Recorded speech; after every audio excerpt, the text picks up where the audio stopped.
వైఎస్ఆర్సీపీ అధినేత ముఖ్యమంత్రి జగన్మోహన్ రెడ్డి 22 రోజుల పాటు రాష్ట్ర వ్యాప్తంగా మేమంతా సిద్ధం పేరుతో బస్సు యాత్ర అయితే చేపట్టారు. అయితే 21 రోజులు కూడా ఆంధ్రప్రదేశ్ మొత్తం జనాలు బ్రహ్మరథం అయితే పట్టారు. ముఖ్యంగా చూసుకుంటే ఆఖరి రోజు శ్రీకాకుళం జిల్లాలో ఎచ్చెరలో మొదలైన ఈ మేమంతా సిద్ధం బస్సు యాత్ర సంబంధించి ముఖ్యంగా చూసుకుంటే శ్రీకాకుళం నియోజకవర్గం, నర్సంపేట నియోజకవర్గం మీదుగా టెక్కలి నియోజకవర్గంలో ముగింపు సభతో మేమంతా సిద్ధం బస్సు యాత్ర అనేది ముగింపు పలకనుంది. అయితే ప్రతి చోట కూడా ప్రజలైతే జగన్మోహన్ రెడ్డి బస్ యాత్ర సంబంధించి బ్రహ్మరథం పడుతున్న పరిస్థితి ఉంది. ఎక్కడ చూసుకున్నా సరే ఎండను కూడా లెక్క చేయకుండా ప్రజలు రోడ్డు మీదకి స్వచ్ఛందంగా వచ్చే పరిస్థితి అయితే మనం చూస్తున్నాము. అయితే మనతో పాటు కొంతమంది కార్యకర్తలు ఉన్నారు, ప్రజలు కూడా ఉన్నారు. అసలు జగన్మోహన్ రెడ్డి చేపట్టిన ఈ బస్ యాత్ర సంబంధించి ప్రజల నుంచి ఎలాంటి స్పందన వస్తుందో వాళ్ళని అడిగి తెలుసుకునే ప్రయత్నం చేద్దాం. సార్, చూసుకుంటే 21 రోజుల పూట కూడా ఆంధ్ర రాష్ట్ర వ్యాప్తంగా కూడా ప్రజలు బ్రహ్మరథం పెట్టారు. ఈవేళ ఆఖరి రోజు ముగింపు ఎలా ఉండబోతుంది శ్రీకాకుళంలో? శ్రీకాకుళమే కాదు, ఆంధ్రప్రదేశ్ మొత్తం ఒక సునామీ. జగన్మోహన్ రెడ్డి అంటే ఒక సునామీ, రియల్ హీరో. ఈ రియల్ హీరోలు కాదు, రియల్ హీరోగా ఈరోజు ప్రజలందరూ భావిస్తున్నారు. ఎందుకంటే ఈనాడు స్వాతంత్రం వచ్చిన తర్వాత ఇంతవరకు కూడా పేద ప్రజలకి ఈ దేశంలో ఏ ముఖ్యమంత్రి, ఏ ప్రభుత్వాలు చేయలేనంతగా పేదలను ఆదుకొని, పేదలను నక్కుని చేర్చుకొని, పేదల బాధలు ఏమున్నాయో అవన్నీ కూడా ఆయన తెలుసుకుని ఈనాడు పేదలకు ఏదైతే చేశాడో దానికి ప్రతిఫలం తీర్చుకోవాలి. రేపు జరగబోయే ఎన్నికలలో మా జగన్మోహన్ రెడ్డి గారికి మళ్ళీ సీఎంగా చూడాలి, ఆయన ప్రతిఫలం ఎలా తీర్చుకోగలమని ఒక కసితో ఈరోజు ప్రజలంతా ఉన్నారు. ఈ శ్రీకాకుళమే కాదు, ఈ రాష్ట్రం మొత్తం ఆయన సునామీ నడుస్తుంది. తప్పకుండా 175 కూడా గెలుస్తామని అందుకే ధైర్యంగా చెప్పడం జరిగింది. అదే రేపు జరగబోయే విషయం కూడా. మనం జనరల్గా చూసుకుంటే తెలుగుదేశం పార్టీ అధినేత చంద్రబాబు నాయుడు ప్రజల స్పందన కరువవుతుంది, బస్సు యాత్రకి డబ్బులు ఇచ్చి తరలిస్తున్నారు ప్రజలను అనేసి అయితే మాట కూడా కామెంట్ చేసిన పరిస్థితి అయితే మనం చూస్తున్నాం. దీనిపై మీరేమన్నా? నిన్న కూడా చూసాం ఆయన మీటింగ్లో ఆమదాల వలసలో ఆయన ప్రేలాపనలు లేడు, ఆయనకి అర్థం కావట్లా. ఒక్కనాడు ఆయన 630 హామీలు ఇచ్చాడు, ఒక్క హామీని నెరవేర్చుకోలేకపోయాడు పేద ప్రజల వల్ల. హామీలను ఇచ్చి ఆ మేనిఫెస్టోను కూడా ఆన్లైన్లో కనిపించకుండా చేసిన ఆయన సైకోనా, చంద్రబాబు నాయుడు సైకోనా? ఈనాడు పేద ప్రజల గురించి ఇంత ఇవి చేస్తున్న, ఇన్ని కార్యక్రమాలు చేస్తున్న జగన్మోహన్ రెడ్డి సైకోనా? ఒక్కసారి చంద్రబాబు ఆలోచించుకోవాలి. చంద్రబాబుకి ఎటు చూసినా ఏమీ పాలుపోకాయి. ఒక్కసారి మీరే చూడండి. మీరు ప్రతి దగ్గర మీ క్యూ ఛానల్ కానీ, మిగతా జర్నలిస్టులు కానీ, మిగతా ఛానల్స్ కానీ వెళ్తున్నాయి, బ్రహ్మరథం పడుతున్నారు. కొద్దిమంది అయితే చేతుల్లో పట్ట హారతలు ఇస్తున్నారు, బస్సులు వెనక పరుగులాడుతున్నారు, ప్రాణాలకు తెగించి బస్సులు ఎక్కుతున్నారు. ఆడపిల్లల నుంచి, మగపిల్లల నుంచి, వృద్ధుల నుంచి చివరికి అవిటి వాళ్ళు సైతం మరి బస్సులో ఆయన చూస్తే చాలు, ఆయన కనిపిస్తే చాలని, ఒక్కసారి ఆయన చూస్తే మాకు ఆనందం అయిపోతుందని ఒక ఆనందంతో ఈనాడు జగన్మోహన్ రెడ్డి వెనక ఉన్నారనంటే అది జగన్మోహన్ రెడ్డి గారికి పై ఈ ప్రజలకున్న ప్రేమని చెప్పక తప్పదు. జనరల్గా చూసుకుంటే 5 ఏళ్ల పాలనలో ముఖ్యంగా ప్రజలు ఇంత స్వచ్ఛందంగా రావడానికి కారణం ఈ ఏవైతే సంక్షేమ పథకాలు అనుకుంటారన్నారో ఇంకేమైనా ఇతర కారణాలు అనొచ్చా? తప్పకుండా. ఒక్కసారి మనం వెనక్కి వెళ్తే 2 సంవత్సరాలు కరోనాతో బాధపడిన ఏ ఒక్క పేదవాడు కూడా ఆకలి అనలేదు. అలాగే ఆ 2 సంవత్సరాల్లో 1 సంవత్సరం పూర్తిగా పనులకు వెళ్ళకపోయినా కూలివాడు కూడా ఆకలి అని అనలేదు. మరి ఇటువంటి పరిస్థితుల్లో అదొక్కటే కాదు, ఈనాడు పేద ప్రజలకి సంక్షేమ కార్యక్రమాలన్నీ ఒకవైపు, రెండో వైపుని చూసుకుంటే వ్యవస్థలో ఒక మార్పు తీసుకొచ్చాడు.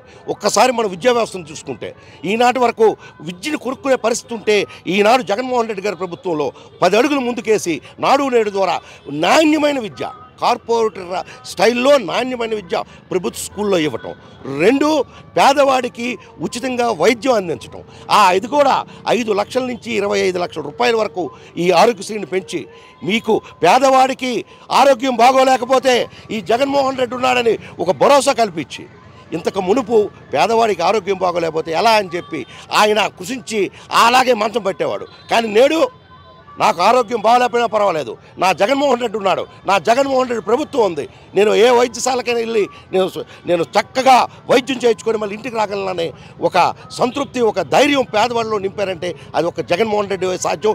ఇవన్నీ ఈరోజు ఈ ప్రజా సునామీ. ఇప్పుడు మనతో పాటు కొంత మహిళలు కూడా అమ్మ ఇప్పుడు ఎండను కూడా లెక్క చేయకుండా జగన్మోహన్ రెడ్డిని చూడడానికి వచ్చారు. అసలు జగన్మోహన్ రెడ్డి పరిపాలన మీకు నచ్చింది ఏంటి? ఆయన పథకాలు మాకు చాలా బాగా నచ్చాయి. ఆయన చేయగలనంటే అంతే కెపాసిటీతో చాలా బాగా చేస్తున్నారు. ఇంకా విద్యా వ్యవస్థ బాగుంది, అలాగే వైద్య రంగంలో కూడా ఆయన ఎన్నో మార్పులు తీసుకొచ్చారు. ఇప్పుడు 25 లక్షల దాకా ఆయన పెట్టబడగలుగుతున్నారు.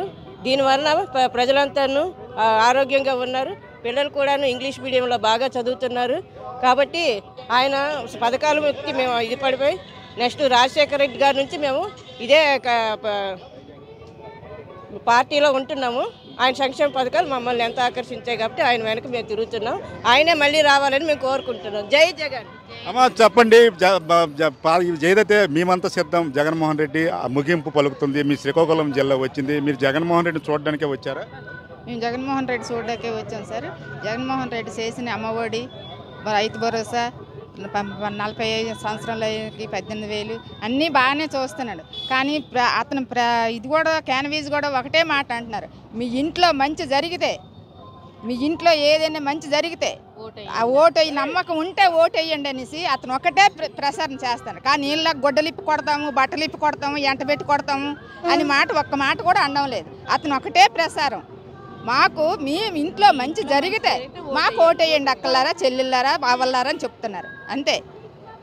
జై జగన్. చెప్పండి సార్, ఏదైతే జగన్మోహన్ రెడ్డి బస్సు యాత్ర సంబంధించి ఎలాంటి స్పందన దొరుకుతుంది? ఇప్పుడు ఆంధ్రాలో 21 రోజులు కూడా జగన్మోహన్ రెడ్డి తిరిగారు. ఈవేళ ఆఖరి రోజు ఎలా ఉండబోతుంది? చాలా బాగానే ఉంది.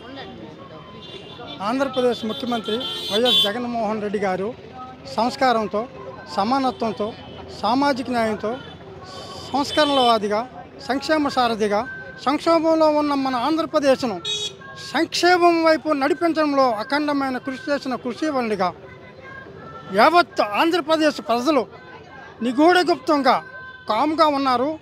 ఓటు వేసి కౌంటింగ్ అయిన తర్వాతను వారు ఏదైతే ప్రకటించారో 175 నియోజకవర్గ శాసనసభ్యులకు 175, 25 మంది పార్లమెంట్ సభ్యులకి 25 తూచ తప్పకుండా గెలిచి తీరుతుంది.